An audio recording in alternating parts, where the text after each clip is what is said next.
So now we're going to take a little bit of a mental break here, which hopefully you're ready for at this point. And we're going to discuss one of my favorite fraudsters, or probably my favorite fraudster.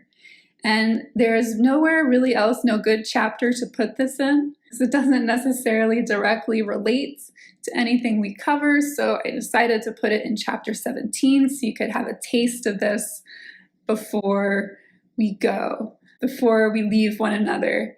So this is Barry Minkow. He is definitely one of the more entertaining and interesting people who has committed a massive fraud. And I think one reason why I find him so interesting is he is very audacious and unapologetic for everything he has done.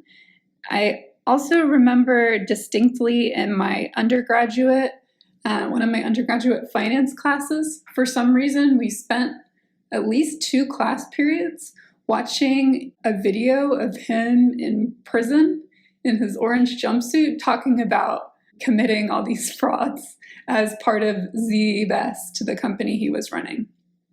So I want you to watch this. I think you will find it interesting, and I apologize that the video quality is kind of pixelated here. If you were going to start a Hall of Fame for con men, Barry Minkow would have to be one of the first inductees. He was one of the most famous stock swindlers of the 1980s, and certainly the youngest. At age 20, he was the boy wonder of Wall Street, CEO of a $300 million company.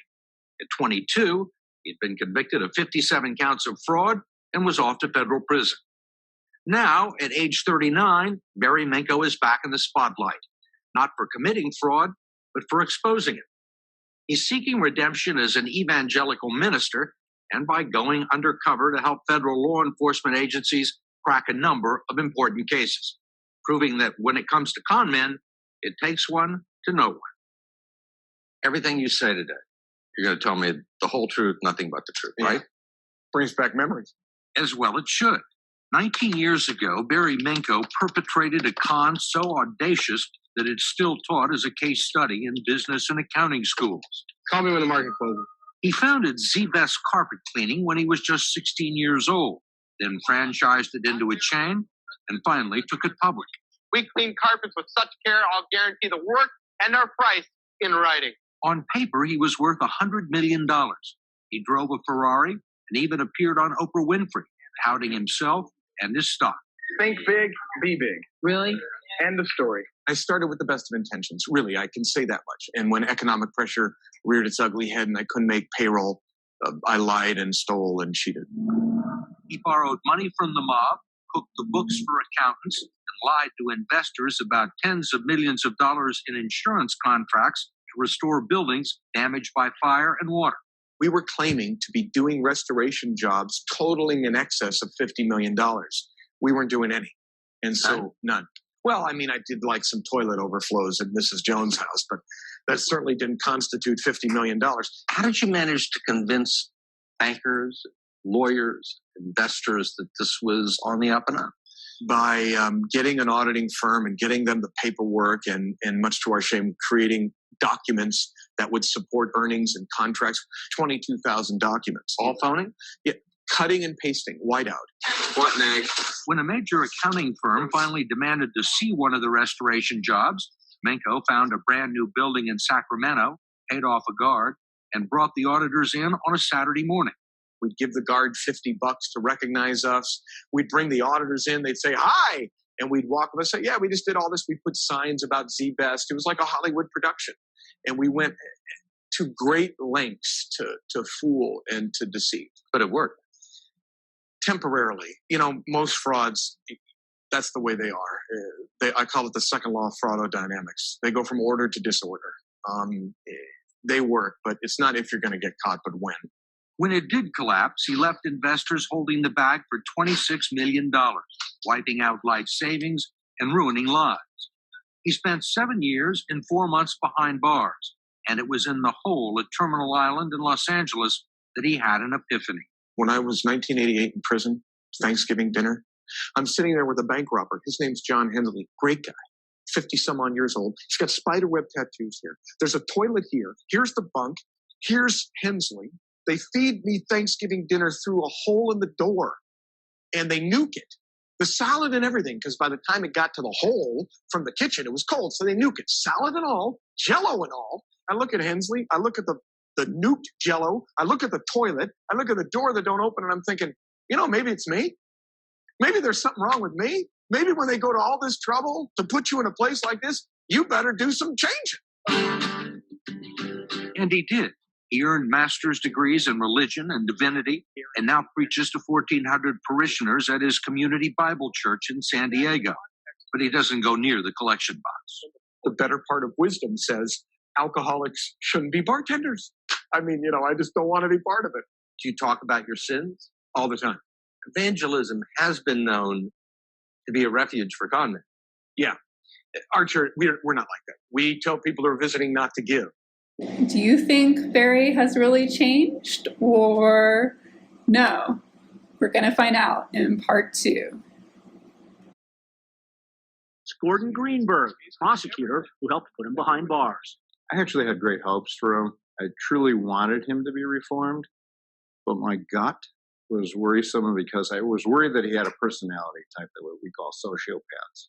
We sat down with Minkow back then and wondered the same thing. Judges even kind of intimated that this is all some kind of a new scam. I don't care if you believe me or not believe me. My lifestyle will prove my authenticity and my actions. For a while, it did. Minkow married and had a family. He became pastor of the community Bible church near San Diego. That's where he met a frequent churchgoer we'll call Mary in 2005. So I knew his background as far as what happened with ZZZZBest, but he seemed like he had reformed. In 2009, she says Minkow came to her house and asked for a $150,000 loan to help finish a movie about his life. Since it was a loan and it was the pastor, I felt I could trust him.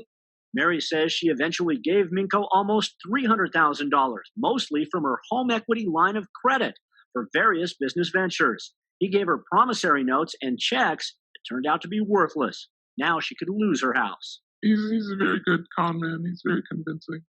I believed him. He was my friend, I thought. When Minkow was pastor here, he started several businesses, including the Fraud Discovery Institute. Its mission was to ferret out scams initially among penny stock firms. Eventually, it went after bigger companies, reporting allegations of fraud on the internet and to federal authorities. In 2008, he targeted giant home builder Lennar Homes, but the government says in that case, he wasn't exposing fraud, he was committing it. According to court filings, Minkow spread false information about Lennar, while at the same time profiting from short sales of the company's stock, which lost more than $400 million in value. I've been asked several times, what do I think of Barry Minkow? And every time that I've been asked, I've always said the jury was still out. And now the jury's come back, and Mr. Minkow is at it again. In March, Minkow agreed to plead guilty to a single count of conspiracy to commit securities fraud to avoid what could have been a 30-year federal prison sentence. Thursday, a federal judge sentenced him to 5 years and recommended drug rehabilitation for his OxyContin addiction. He must cooperate with authorities still investigating his business dealings. He has been providing and will continue to provide cooperation to both Lennar and to the United States government. He must also pay Lennar more than $500 million in restitution, which his attorney concedes is not likely to happen. So why did so many people over such a long period of time believe in Barry Minkow? He was able to take people, whatever their background and interest, whether it was large law firms, accounting firms, even people who are on the periphery of organized crime, and make them believe that he cared about them and that he would do what was in their best interests. Minkow autographed one of his books for the judge who first sent him to prison. Dear Judge Tavrisian, you are absolutely the best judge ever seated on a federal bench. You have my love and respect always, and don't be fooled by the good press. I am a liar and a thief, saved by God's grace. That's my laugh of the day. Casey Wyand, CNN, San Diego.